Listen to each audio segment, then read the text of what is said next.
দশকের পর দশক আমেরিকার গ্রিন কার্ড সিস্টেম প্রায় একই ছিল, কিন্তু এখন এমন কিছু প্রস্তাব উঠছে যা পুরো ইমিগ্রেশন কাঠামো বদলে দিতে পারে, আর এর প্রভাব পড়তে পারে লাখো মানুষের জীবনে। দর্শক, আমি মাহমুদ শাওন আপনাদের স্বাগত জানাচ্ছি ইনফোটক বিডিতে।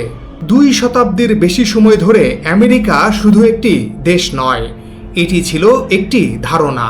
এমন এক ধারণা যেখানে জন্ম নয়, বরং পরিশ্রম আপনার ভাগ্য বদলে দিতে পারে। ইউরোপের দরিদ্র কৃষক থেকে এশিয়ার মেধাবী শিক্ষার্থী, লাতিন আমেরিকার শ্রমজীবী মানুষ কিংবা ইউরোপের স্বপ্নবাজ তরুণ, অগণিত মানুষ নিজের ভিটেমাটি ছেড়ে, নিজের দেশ ছেড়ে পাড়ি দিয়েছে স্বপ্নের আমেরিকায়। কারণ পৃথিবীর বহু মানুষের কাছে আমেরিকা মানেই দ্বিতীয় সুযোগের দেশ। এই দেশটির আকাশচুম্বী শহর, প্রযুক্তিগত বিপ্লব, বিশ্বসেরা বিশ্ববিদ্যালয়, হাসপাতাল, ব্যবসা প্রতিষ্ঠান, সবকিছুর পেছনে আছে অভিবাসীদের অবদান। নিউ ইয়র্কের ট্যাক্সি চালক থেকে সিলিকন ভ্যালির সফটওয়্যার ইঞ্জিনিয়ার, ক্যালিফোর্নিয়ার কৃষি খামার থেকে শুরু করে ওয়াল স্ট্রিটের বড় কোম্পানি, অভিবাসীরা আমেরিকার অর্থনীতির প্রতিটি স্তম্ভে নিজেদের শ্রম, মেধা ও স্বপ্ন ঢেলে দিয়েছে।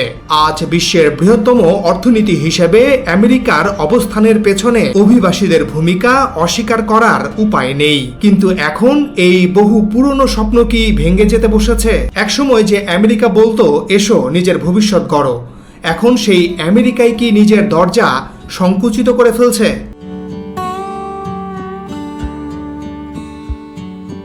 2026 সালে এসে গ্রিন কার্ড ও স্থায়ী বসবাসের নিয়ম নিয়ে নতুন বিতর্ক, কঠোর নীতি এবং প্রশাসনিক পরিবর্তনের ইঙ্গিত বিশ্বজুড়ে লাখো অভিবাসীর মনে অনিশ্চয়তা তৈরি করেছে।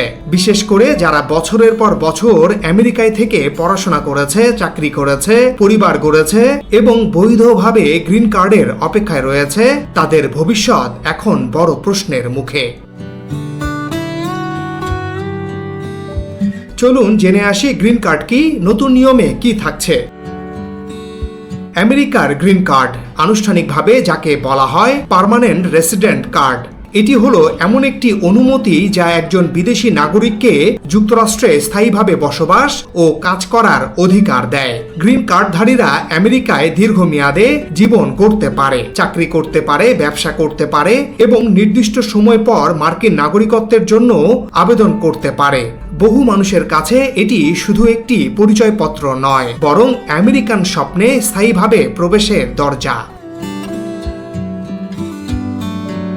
পর দশক ধরে একটি সাধারণ পথ ছিল, কেউ যদি বৈধ ভিসায় আমেরিকায় প্রবেশ করে, যেমন স্টুডেন্ট ভিসা, ওয়ার্ক ভিসা বা পারিবারিক স্পন্সরশিপের মাধ্যমে, তাহলে তিনি আমেরিকার ভেতর থেকেই গ্রিন কার্ডের জন্য আবেদন করতে পারতেন। এই প্রক্রিয়াকে বলা হয় অ্যাডজাস্টমেন্ট অব স্ট্যাটাস। কিন্তু 2026 সালে এসে এই ব্যবস্থাতেই নতুন পরিবর্তনের ইঙ্গিত দেখা যাচ্ছে। নতুন প্রশাসনিক অবস্থান অনুযায়ী অনেক আবেদনকারীকে আমেরিকায় অবস্থান করে স্ট্যাটাস পরিবর্তনের সুযোগ না দিয়ে তাকে নিজ দেশে ফিরে যেতে হবে এবং সেখান থেকে প্রসেস অনুসরণ করে তাকে পুনরায় আবেদন করতে হবে। অর্থাৎ যারা বছরের পর বছর আমেরিকায় বসবাস করছে, তাদের জন্য ভবিষ্যতে আমেরিকা ছেড়ে আবার নতুন করে আবেদন করার ঝুঁকি তৈরি হতে পারে। আর এখানেই শুরু হয়েছে সবচেয়ে বড় বিতর্ক ও অনিশ্চয়তা।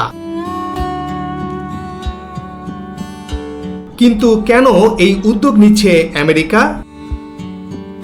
2026 সালের মে মাস পর্যন্ত যুক্তরাষ্ট্রের ইমিগ্রেশন ব্যবস্থায় সবচেয়ে বড় চাপ তৈরি হয়েছে সংখ্যার দিক থেকে।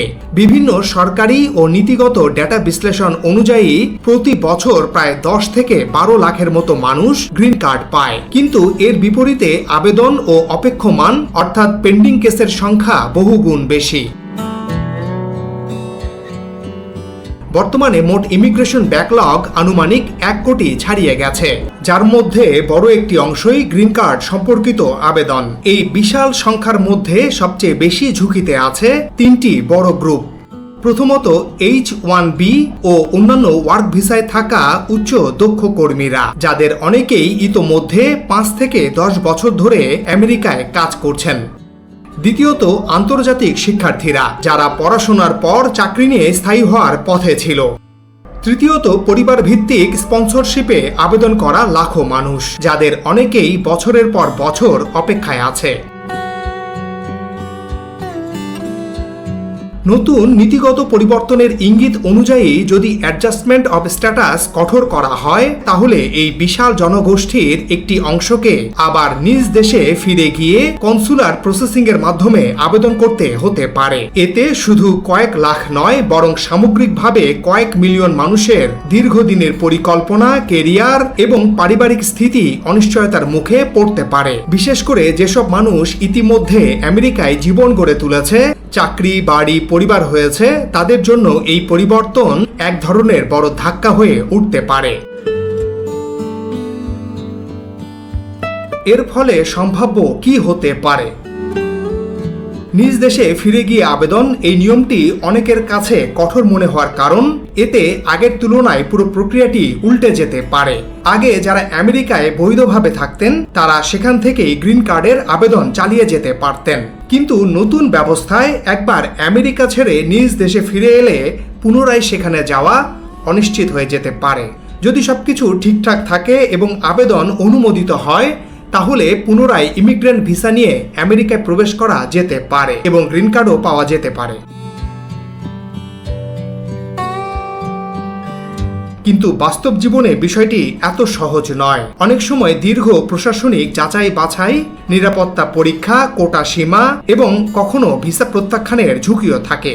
আরেকটি গুরুত্বপূর্ণ বিষয় হলো, যারা ভিসার মেয়াদ শেষ হওয়ার পরেও থেকে গেছেন। 180 দিনের বেশি অবৈধ অবস্থান থাকলে ভবিষ্যতে 3 থেকে 10 বছর পর্যন্ত পুনরায় প্রবেশে নিষেধাজ্ঞা আসতে পারে। অনেক ক্ষেত্রে ছাড় বা ক্ষমা না পেলে তাদের জন্য আবার আমেরিকায় ফিরে আসা অত্যন্ত কঠিন হয়ে যায়।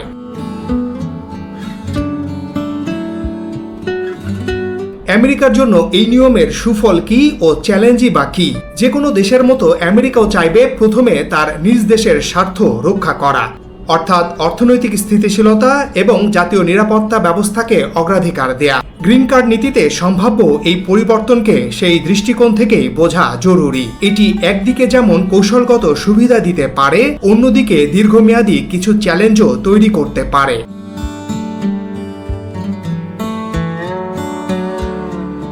এই নীতি আমেরিকার ইমিগ্রেশন ব্যবস্থাকে আরো নিয়ন্ত্রিত ও কাঠামোবদ্ধ করতে পারে। দীর্ঘদিন ধরে জমে থাকা ব্যাকলগ এবং জটিল প্রক্রিয়ার কারণে যে প্রশাসনিক চাপ তৈরি হয়েছে, তা কিছুটা কমানো সম্ভব হতে পারে। পাশাপাশি দক্ষতা ভিত্তিক বা মেরিট বেসড ইমিগ্রেশনকে অগ্রাধিকার দিলে উচ্চ দক্ষ কর্মী, গবেষক এবং প্রযুক্তি খাতে প্রয়োজনীয় মানব সম্পদ দ্রুত আনা সহজ হবে।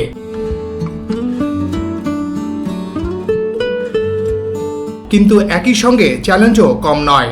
সবচেয়ে বড় ঝুঁকি হলো বিশ্বব্যাপী প্রতিভাবান অভিবাসীদের মধ্যে অনিশ্চয়তা তৈরি হওয়া। যারা আমেরিকাকে ভবিষ্যতের পরিকল্পনায় কেন্দ্রে ভাবত, তারা হয়তো বিকল্প কোনো দেশ খুঁজবে, যেমন কানাডা, অস্ট্রেলিয়া বা যুক্তরাজ্যের দিকে ঝুঁকতে পারে। সব মিলিয়ে বলা যায়, এটি আমেরিকার জন্য এক ধরনের ভারসাম্যের খেলা। একদিকে নিয়ন্ত্রণ ও নিরাপত্তা, অন্যদিকে বিশ্ব প্রতিযোগিতায় টিকে থাকার সক্ষমতা। ঠিক এই ভারসাম্যটাই আমেরিকার জন্য আগামী বছরগুলোতে সবচেয়ে বড় পরীক্ষা হতে পারে। দর্শক, আপনার মতে এই নীতি কি ভবিষ্যতের আমেরিকাকে আরো শক্তিশালী করবে, নাকি বিশ্বজুড়ে স্বপ্ন দেখা মানুষের পথকে আরো কঠিন করে তুলবে? মন্তব্য লিখে জানান। সবাই ভালো থাকুন, সাবস্ক্রাইব করে আমাদের সাথে থাকুন।